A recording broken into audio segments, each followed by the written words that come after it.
Je veux te dire merci car tu as fait du bien à mon âme. Chers amis, bonjour. Joie nouvelle de se retrouver sur les ondes de la 100.3. Il est 10h30 dans le studio de Christ Radio en ce 25 mai 2021. Et nous continuons avec notre différentes prédications sur Marcello Tunasi. Nous sommes déjà rendus à la 5e conférence. Même comme on n'a pas attaqué son texte, je pensais qu'on allait attaquer lui-même directement ses textes, mais comme on m'a posé la question que j'ai trouvée très intéressante, à savoir pourquoi écouter Marcello Tunasi ou pourquoi écouter le Père Ave Marie. Y a-t-il des bons prédicateurs, des mauvais prédicateurs? Alors je vais déjà donner beaucoup d'arguments. Moi je ne vais pas revenir, je crois qu'ils sont logiques et qu'ils sont clairs.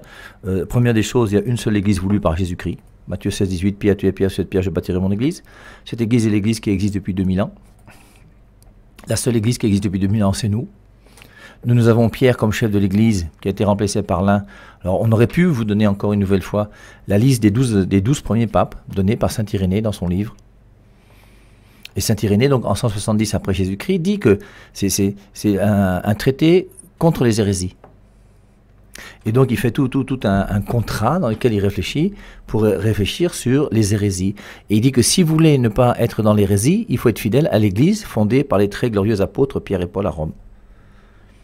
Et il dit, après Pierre, alors il dit, je pourrais vous donner la liste de tous ceux des apôtres et de leurs successeurs dans le monde entier.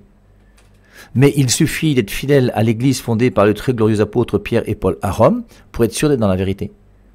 Et il dit qu'après Pierre, une fois qu'il est mort, donc à Rome, celui qui l'a remplacé, c'est l'un. Il dit cela, on en parle dans les épîtres à Timothée. De Timothée 4, 21, on parle d'un certain monsieur qui s'appelle l'un. Et ce l'un, c'est lui qui a succédé à Pierre. Voilà ce que dit saint Irénée.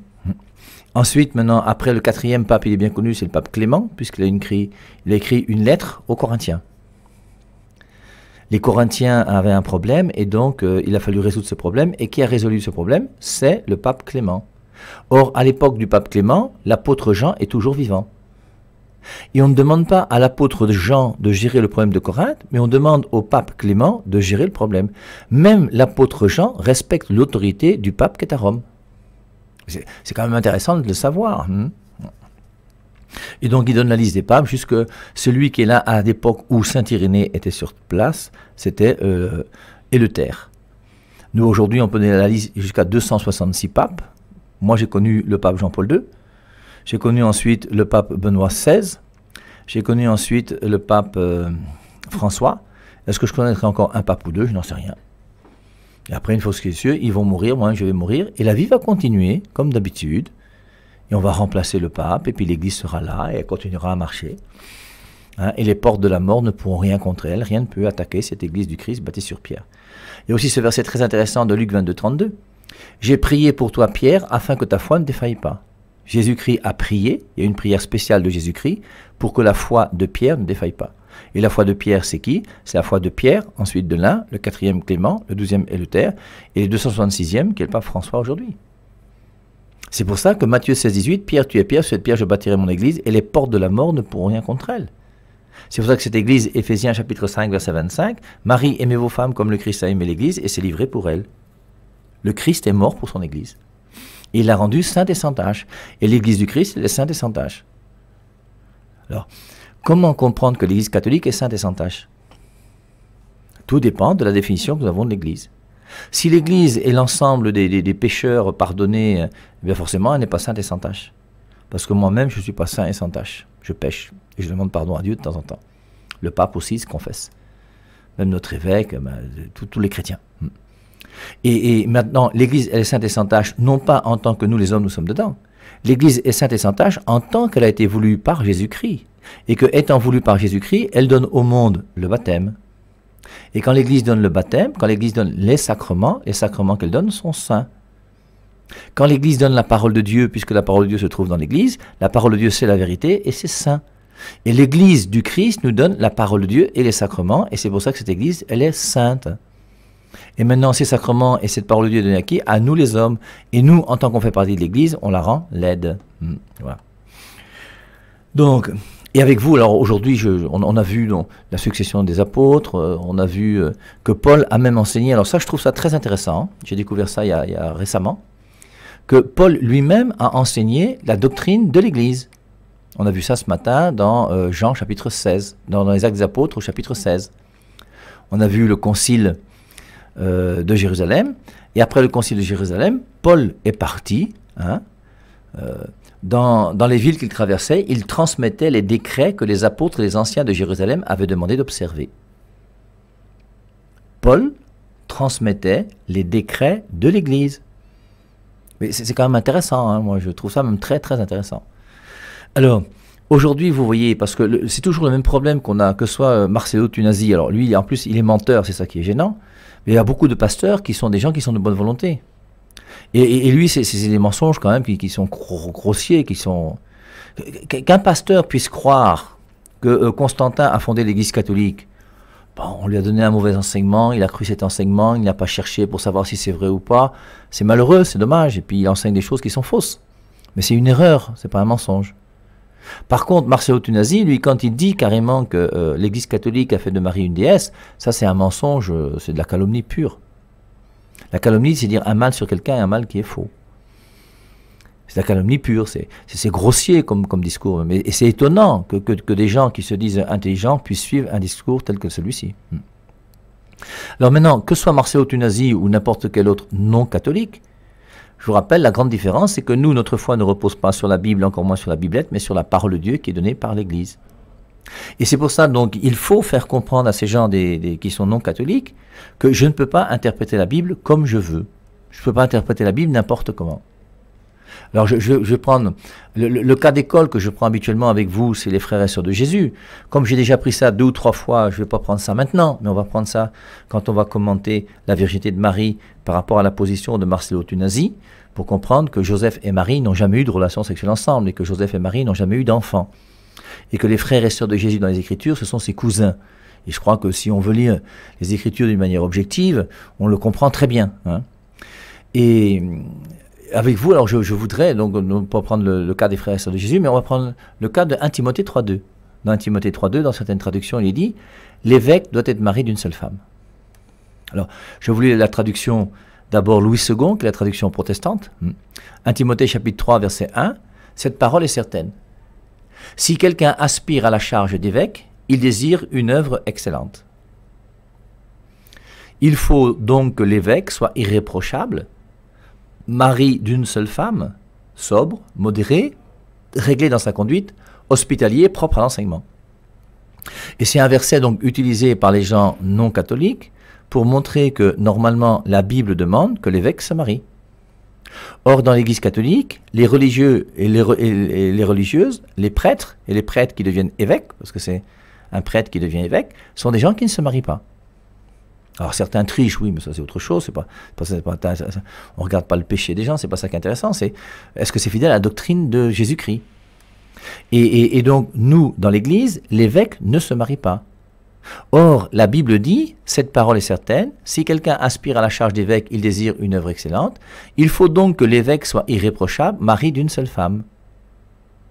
Alors, comment la Bible peut dire que l'évêque doit être mari d'une seule femme, alors que les 4500 évêques que nous avons dans l'Église catholique ne sont pas mariés? Et que pour devenir prêtre catholique romain, tu dois être célibataire.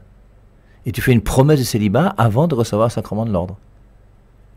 Il faut donc que l'évêque soit irréprochable, mari d'une seule femme, sobre, modéré, réglé dans sa conduite, hospitalier, propre à l'enseignement. Il faut qu'il ne soit ni adonné au vin, ni violent, mais indulgent, pacifique, désintéressé. Il faut qu'il dirige bien sa propre maison. L'évêque doit bien diriger sa propre maison et qu'il tienne ses enfants dans la soumission. Il doit être marié d'une seule femme et il faut qu'il s'occupe bien de ses enfants et de sa maison. Et maintenant, tu lis un texte comme celui-ci, et on te dit, regardez, voici ce que dit la Bible, or l'Église catholique ne vit pas cela, puisque les évêques dans l'Église catholique ne se marient pas. Alors maintenant, je vais vous prendre la traduction de la Bible des peuples. C'est pour ça que j'aime beaucoup la Bible des peuples. Et je vous recommande une fois de plus la Bible des peuples. Une chose est sûre, si quelqu'un aspire à la charge de gardien, il poursuit un but très noble. Il faut donc que le gardien soit sans reproche, homme d'une seule femme, chaste, maître de lui-même, etc. Et d'une traduction à l'autre, on voit le mot évêque, dans l'autre on voit le mot gardien. Dans d'autres, vous verrez le mot surveillant. Parce que le mot épiscopos en grec veut dire gardien, surveillant. C'est celui qui veille sur. Alors maintenant, comment comprendre ce passage? Est-ce que le passage de 1 Timothée 3,2 traduit dans la traduction Louis II, où je vous lis même la Tobe qui est la traduction œcuménique entre protestants et catholiques. Dans la Tobe, il est dit, elle est digne de confiance cette parole si quelqu'un aspire à l'épiscopat. Or, l'épiscopat dans l'Église catholique, c'est quoi? C'est le sacrement de l'ordre. Le sacrement de l'ordre a 3 dimensions. Le sacrement de l'ordre commence par le diaconat, ensuite le presbytérat qui fait le prêtre, et l'épiscopat qui fait l'évêque.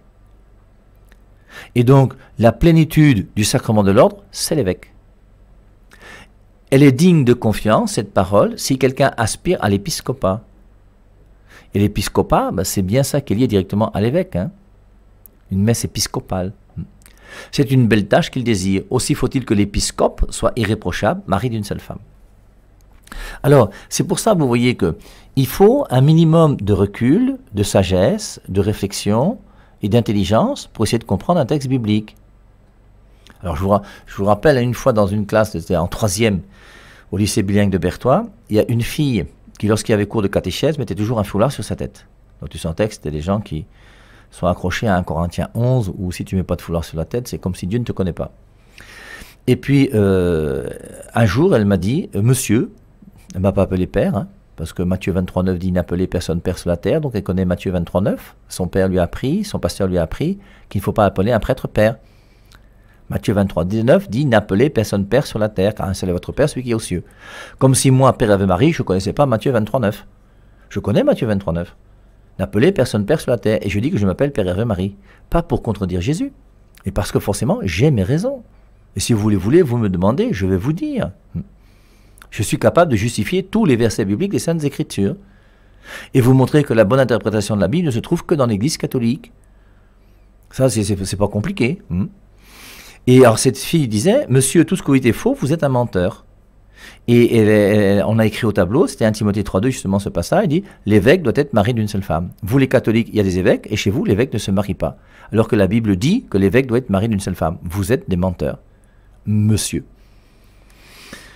Alors, bon, je lui ai répondu forcément, hein, il n'y a pas de souci, non? Et je lui ai demandé d'abord, bon, comme elle était en 3e, tu as déjà eu ton BEPC, tu reprends, ou c'est ta première 3e? Elle me dit, c'est ma première 3e. Je lui dis, on a un problème ensemble, toi et moi? Elle me dit, non, monsieur. Je lui dis, moi que tu vois, que tu traites de menteur, là. J'ai eu le BEPC quand ta mère ne voyait même pas encore ses règles et ses menstrues. C'est pas la chose la plus intelligente que j'ai dit de ma vie, mais c'est l'inspiration qui m'est venue sur le moment. Et je lui fais comprendre que quand ta mère n'avait encore ses menstrues et ses règles, moi, j'avais déjà mon BEPC. Et toi qui n'as même pas ton BEPC, tu me traites moi de menteur. Et je continue. Je lui dis, après le BEPC, moi j'ai fait seconde. J'ai redoublé la seconde. J'ai fait première. J'ai fait terminale. J'ai redoublé la terminale. Ça fait 5 ans. Après, j'ai fait 1-2 années de médecine. Après ça, j'ai fait 1, 2, 3 années de philosophie, 1, 2, 3 années de théologie. Moi, je suis BEPC plus 13. Donc, j'ai 13 années d'études sur les bancs de plus que toi. Alors, comme les gens ont l'Esprit Saint et pensent que les études ne servent à rien, ils nous prennent pour des idiots. Mais quand on est normal quelque part dans la tête, on sait que 13 années d'études, c'est pas rien. Et pour lui montrer ce que c'est que 13 années d'études, je lui ai dit, tu prends la CIL, le CP, CE1, CE2, CM1, CM2, ça fait 6 ans. 6e, 5e, 4e, 3e, ça fait 10 ans. Ensuite, seconde, première, terminale, ça fait 13 ans. Donc la différence qu'il y a entre toi et moi au niveau intellectuel, notre connaissance générale, c'est la même différence qu'il y a entre un élève qui entre à la CIL et un qui sort avec le bac. Et toi qui entres à la CIL, tu dis au bachelier, tu mens. C'est quand même bizarre, non? Je lui dis, ma fille, si tu avais été intelligente, tu n'aurais pas dit, monsieur, tout ce qui était faux, vous êtes un menteur. Tu aurais dit simplement, mon père, comment se fait-il que dans les Écritures, il est écrit 1 Timothée 3,2 que l'évêque doit être marié d'une seule femme et que chez vous, les évêques ne se marient pas? Voilà une question intelligente de quelqu'un qui cherche la vérité et qui a l'Esprit Saint. Après, je lui ai même dit, comme tu vois, tous les évêques du monde entier là, qui ne se marient pas, là, ils ont au minimum une licence, après avoir fait leurs 8 années de séminaire. Donc toi, tu penses que tous ces évêques, qui sont au nombre de 4500, qui ont leur BEPC depuis longtemps. Ils ont même eu le probatoire et le bac. Ils ont fait 8 années d'études dans les séminaires. Ensuite, ils ont même fait une licence quelque part à droite ou à gauche. Certains ont même bac plus 15. Et toi, qui n'as pas ton BEPC, tu penses que tous les évêques sont des cons et des idiots. Je vais demander, le soir quand tu pries, tu fais comment? Oh Dieu, je te rends grâce parce que moi qui n'ai pas mon BEPC, tu m'as rendu si intelligente. Oh oui, Esprit Saint, merci pour ta force et ton amour. Mais si tu pouvais aider tous ces idiots d'imbéciles, d'évêques qui ont fait tant d'études et qui ne savent rien, qui sont si bêtes et si stupides.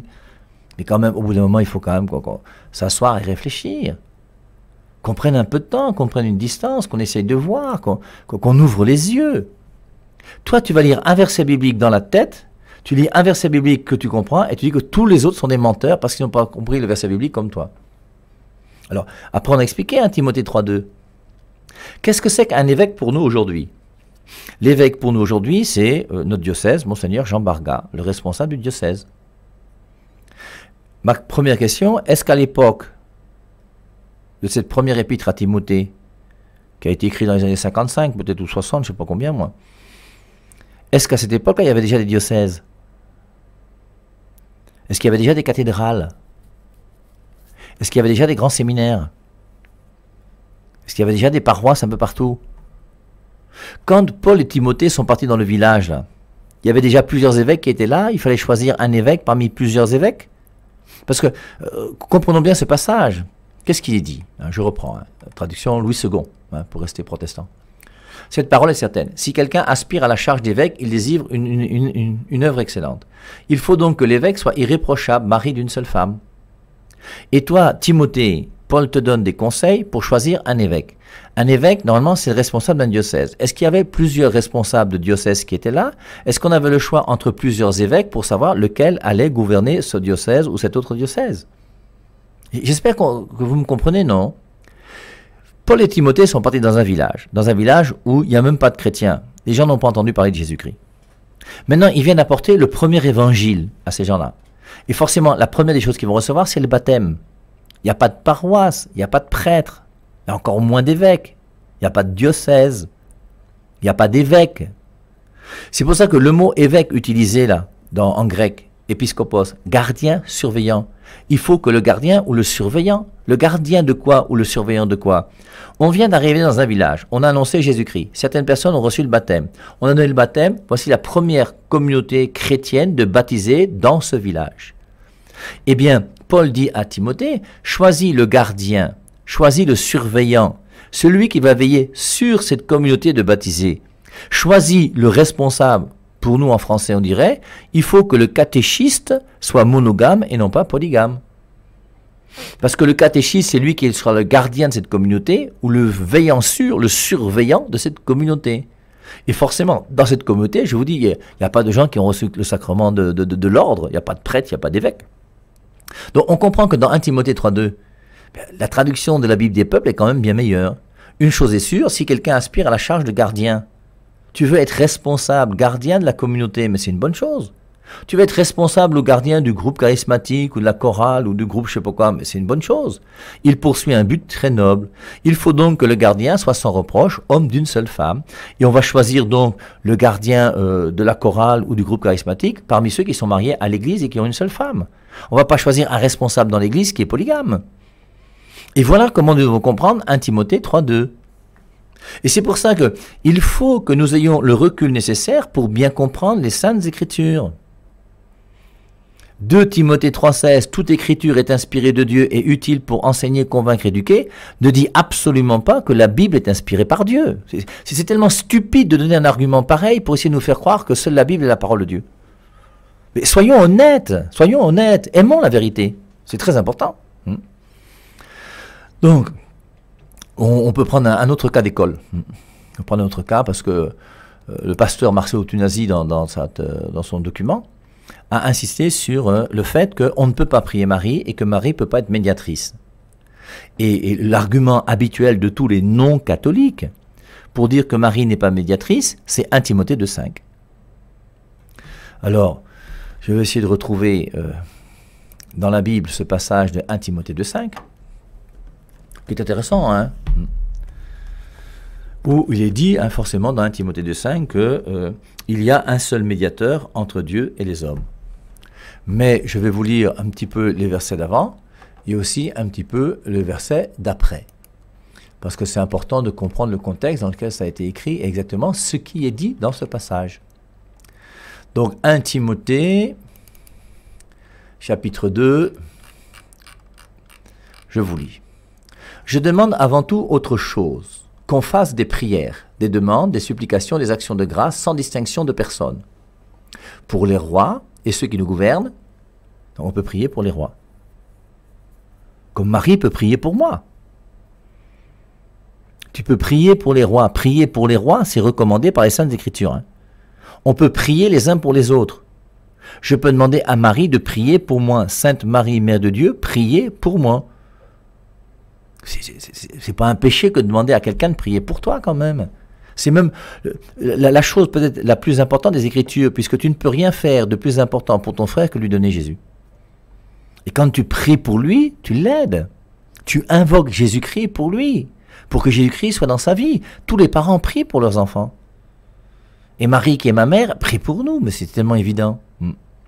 Je demande avant toute autre chose qu'on fasse des prières, des demandes, des supplications, des actions de grâce sans distinction de personne pour les rois et ceux qui nous gouvernent, afin que nous puissions vivre en paix et tranquillité, que notre vie soit religieuse et digne.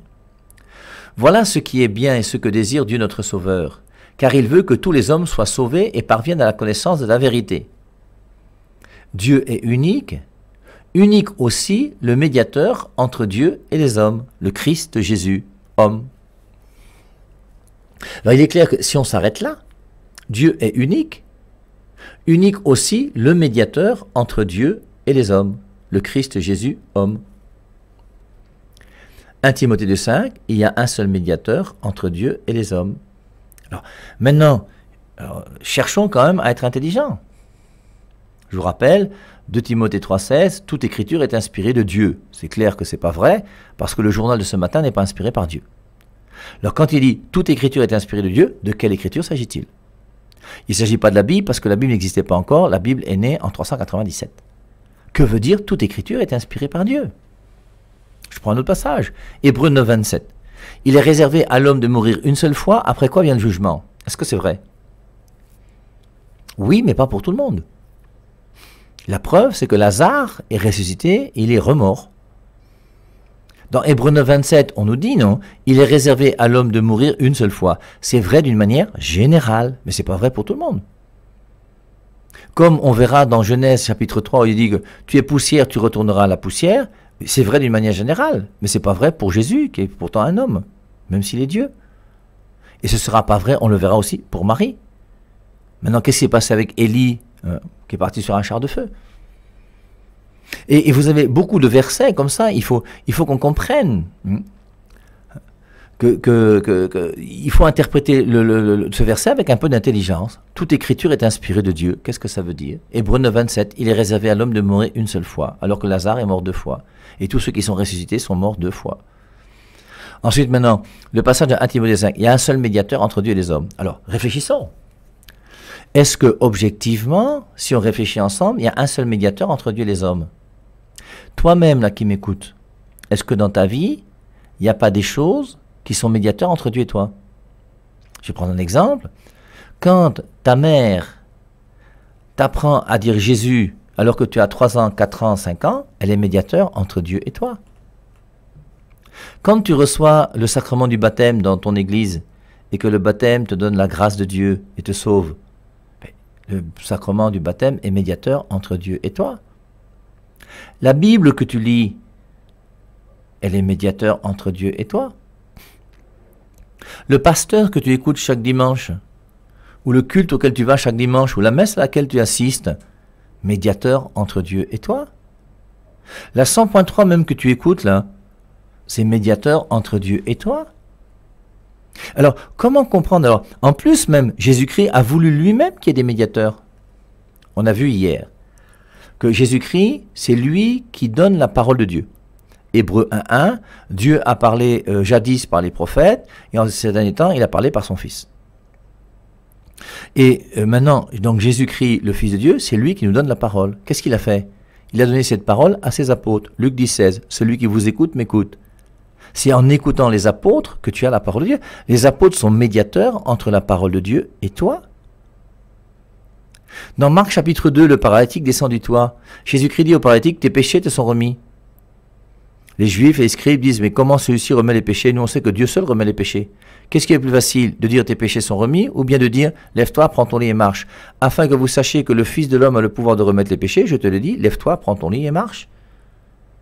Et Jésus-Christ, qu'est-ce qu'il fait? Dans Jean chapitre 20, verset 23, le jour de la résurrection, lui va partir vers son Père, et il donne à ses apôtres le pouvoir de remettre les péchés. Jean chapitre 20, verset 23, tous ceux à qui vous remettrez les péchés, ils leur seront remis. Tous ceux à qui vous les maintiendrez, ils seront maintenus. Et Jésus-Christ donne aux apôtres le pouvoir de remettre les péchés. Les apôtres sont des intermédiaires dans la remise des péchés. C'est pas moi qui l'ai voulu, c'est Jésus lui-même. On ne fait pas une théologie à partir d'un seul verset, surtout quand on le découpe même. Et c'est pour ça que maintenant, si je veux comprendre ce que veut dire 1 Timothée 2,5, lisons aussi 1 Timothée 2,6. Je reprends 1 Timothée 2,5. Dieu est unique. Unique aussi le médiateur entre Dieu et les hommes, le Christ Jésus homme, qui s'est livré en rançon pour tous. C'est le seul médiateur qui s'est livré en rançon pour tous. Le seul médiateur qui regarde ton salut, c'est Jésus. Il n'y a pas un autre nom donné sur la terre par lequel nous puissions être sauvés. Et Jésus-Christ est le médiateur qui est le sauveur. Mais il y a beaucoup d'autres médiations. Soyons honnêtes, hein, vous les non-catholiques là, qui comprenez 1 Timothée 2,5 en disant « Il ne peut pas y avoir de médiateur entre Dieu et les hommes ». Eh bien, dès que Marcello Tunasi enseigne qu'il n'y a pas de médiateur entre Dieu et les hommes, que Marie ne peut pas être médiatrice et qu'il y a un seul médiateur qui est Jésus-Christ et Jésus seul, il devrait, s'il était intelligent, arrêter de parler et rentrer chez lui. Puisqu'il ne peut pas être médiateur, alors que quand il prêche là, il est médiateur entre vous et Dieu. Mais si vous estimez que 1 Timothée 2,5 dit qu'il n'y a pas de médiateur entre Dieu et les hommes, tu n'as pas le droit de demander à ton pasteur d'imposer les mains sur ta tête. Sois logique avec toi-même. De même que ceux qui pensent que les catholiques ont des statues et des idoles chez eux, là, si vous pensez que Dieu a interdit les images, ce qui est faux, c'est tellement évident, parce qu'il y a plein d'images qui ne sont jamais été interdites par Dieu, il y a même des images qui ont été voulues par Dieu. Si vous pensez que Dieu interdit les images, mais tu n'as plus le droit d'avoir ton passeport. Tu n'as plus le droit de voyager. Tu n'as plus le droit d'avoir ta carte d'identité, puisque sur la carte d'identité, il y a une image. Dieu n'a jamais interdit les images. Il a interdit certaines images, des images qui sont des faux dieux, on appelle ça des idoles. Et Dieu a interdit les idoles, mais Dieu n'a pas interdit les images. C'est pour ça que c'est important, vous voyez, de lire les Écritures avec un petit peu de recul. Sinon, après, au bout d'un moment, je lis un verset biblique, 1 Timothée 3,2, l'évêque doit être marié d'une seule femme. Conclusion, toute l'Église catholique est fausse. Où tu mets Mère Teresa, où tu mets Saint Jean-Paul II, où tu mets Maximilien Kolbe, où tu mets Bernadette Soubirous, où tu mets tous ces saints et toutes ces saintes. C'est quand même aberrant, c'est bizarre. Hein. C'est pour ça donc il faut faire attention aux fausses interprétations des Écritures. Je vous rappelle 2 Pierre 3,16, dans les écrits de Paul, il se trouve des passages difficiles à comprendre, dont les personnes ignorantes et mal affermies tordent le sens pour leur propre perdition. Donner la Bible à des gens ignorants, c'est dangereux. Et c'est pour ça que si tu ne comprends pas que c'est pas toi qui fais la parole de Dieu en lisant la Bible, mais que la parole de Dieu est avant toi, et que c'est pas toi qui inventes la parole de Dieu, et que la parole de Dieu est donnée par Jésus-Christ et qu'elle se trouve dans son Église, au bout d'un moment, tu vas commencer à croire n'importe quoi. Et forcément, moi, Père Ave Marie, je vous mets au défi de montrer un seul verset biblique que les catholiques ne respectent pas. Par contre, vous les non-catholiques, là, c'est grave. Première des choses, vous avez jeté 7 livres inspirés de Dieu à la poubelle. Alors pas vous qui avez la Biblette aujourd'hui, mais vos responsables. Martin Luther en premier lieu, et cet imprimeur qui en 1826 a décidé d'imprimer une Bible de 66 livres et non plus une Bible de 73 livres. Et depuis 1826, ça fait à peine 200 ans. J'espère que les protestants qui m'écoutent auront le courage, hein, en 2026, de célébrer le 2e centenaire où on a arraché 7 livres inspirés pour les jeter à la poubelle. Comme on a eu le courage de célébrer il y a quelque temps le 5 centenaire de Martin Luther. Heureusement que les protestants ne m'ont pas invité chez eux pour que je leur parle de Martin Luther, parce que vraiment je crois qu'ils m'auraient chassé avant la fin de ma prédication. Parce qu'on ne peut pas dire grand-chose. La seule chose intéressante chez Martin Luther, il y en a une, c'est qu'il a été capable de dire au cardinal qui disait « Prouve-moi bibliquement que j'ai tort et je reviens ». Et quand il disait ça, il risquait sa vie, hein. Il le savait. Bon, mais lui-même a écrit aussi que lorsqu'il est parti voir le cardinal, il voulait revenir à l'église. Mais lorsqu'il a vu toute la foule qui était là et qui l'acclamait, pour ne pas décevoir la foule, il a accepté de pouvoir aller jusqu'au bout. Ce que je crois beaucoup plus, parce qu'il n'est pas très héroïque, Martin Luther.